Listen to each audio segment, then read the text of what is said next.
আসসালামু আলাইকুম ইয়ালিমাত আলাইসাল্লাম। তো আপনার সামনে একটি ছোট্ট গুরুত্বপূর্ণ কথার সঙ্গে এসেছি। তো কথাটি হচ্ছে শিয়া কথার আসল অর্থ কী। এর আগেও আমি বড় ভিডিও ছেড়েছিলাম, তো আমার মনে হলো আরেকটি ছোট ভিডিও বানানো খুবই জরুরি। তো আপনারা ভিডিওটি আগে শেয়ার করবেন বেশি থেকে বেশি করে এবং ফলো করে পাশে থাকবেন এবং একটি লাইক দিবেন। তো কথাটি হচ্ছে শিয়া কথার আসল অর্থ কী। তো আপনি ভাই যেখানে খুশি দেখতে পারেন, গুগলে যে সার্চ করে দেখতে পারেন। শিয়া কথার অর্থ হচ্ছে অনুসরণ করনেওয়ালা বা অনুসারী।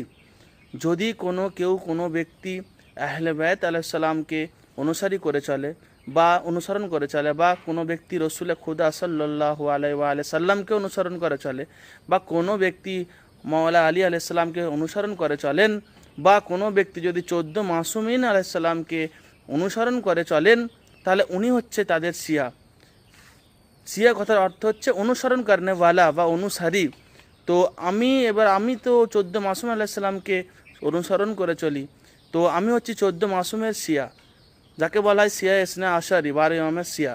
তেমনই ভাই, যদি কোনো ব্যক্তি মনে করেন যে আমি রসুল খোদাকে শুধু অনুসরণ করে চলি, তাহলে উনি হচ্ছে রসুল খোদার শিয়া। কিন্তু আপনাকে এটি মনে করতে হবে যে যাকে অনুসরণ করে চলছেন আপনাকে তার কথাও শুনতে হবে।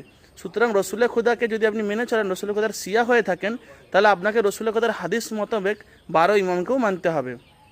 সুতরাং শিয়া কথার অর্থ সমাজে এটা ভুল প্রচলিত আছে যে শিয়ারা মহরম করে, শিয়ারা এই করে, শুধু তারাই শিয়া নয় পরিচিত। না, সেটা নয় ভাই। শিয়া কথার অর্থ আপনাকে আগে জানতে হবে। শিয়া কথার মানে হচ্ছে অনুসরণকারী। আপনি যাকে খুশি মানতে পারেন। আমরা ইমাম হুসেন ইসলামকে মেনে চলি, অনুসরণ করে চলি, ওনার তাজিয়া করি, ওনার রোনাজারি করি। তো আমরা হচ্ছে ওনার 12 ইমামের শিয়া, তাই আমরা ওনাদের প্রতি ওনাদের খুশিতে খুশি হয়, ওনাদের দুঃখেতে দুঃখিত হয়। তেমনই যদি কেউ মনে করে আমি এজিদকে অনুসরণ করে চলি, তা সে এজিদের শিয়া। আপনি যাকে খুশি অনুসরণ করতে পারেন, সেটি আপনার ব্যক্তিগত ব্যাপার। সুতরাং আমি এটি বলতে চাইছি যে শিয়া কথার অর্থ কোনো একটি গোষ্ঠী নয় বা কোনো একটি আলাদা কিছু নয়। শিয়া কথার মানে হচ্ছে অনুসরণ করনেওয়ালা। এবার দেখার বিষয় আছে আপনি কাকে অনুসরণ করে চলেন, সে কি সঠিক রাস্তার উপরে আছে, ব্যাস এটিই হচ্ছে কথা। তো আমি চাই ভিডিওটি আগে বেশি বেশি শেয়ার করুন এবং ফলো করে একটি লাইক দিয়ে পাশে থাকুন। আসসালামু আলাইকুম রহমতুল্লাহি ওয়া বারাকাতুহু। ইয়া আলী মাদাত আলাইহিস সালাম।